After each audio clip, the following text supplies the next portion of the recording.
अस्सलामुअलैकुम दोस्तों, क्या आप 5 टाइम की नमाज़ अदा करने की पूरी तरह से कोशिश करते हैं, लेकिन आपको ये ख़्याल आता है कि पता नहीं मेरी इबादत कबूल भी हो रही है कि नहीं, पता नहीं मैं इबादत का हक़ सही तरह से अदा भी कर पा रहा हूँ कि नहीं, क्या हुआ, दिल नहीं लग रहा आपका इबादत में? क्या आपको ये वहम हो रहा है कि ऐसी बेदिली की इबादत कबूल भी होगी या नहीं? क्या सोच रहे हैं आप कि ऐसी इबादत करने से तो ना करना बेहतर है ना? यही सोचा है ना? बस यही शैतानी वार है। दिल लग रहा है या नहीं? खड़े रहें इबादत में, पढ़ते रहें, करते जाएं सजदे। शैतान चाहता ही यही है कि आप इबादत से हट जाएं।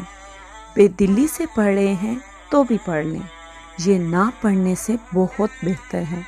नमाज ना पढ़कर शैतान को जीत थमाने और अल्लाह को नाराज़ करने से बहुत बेहतर है कि आप शैतान को खुश ना होने दें।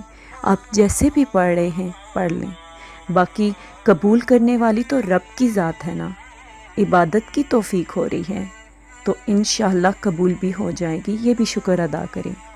दोस्तों, एक बात याद रखिएगा, ना पढ़ने से नमाज पढ़ लेना बहुत बेहतर है।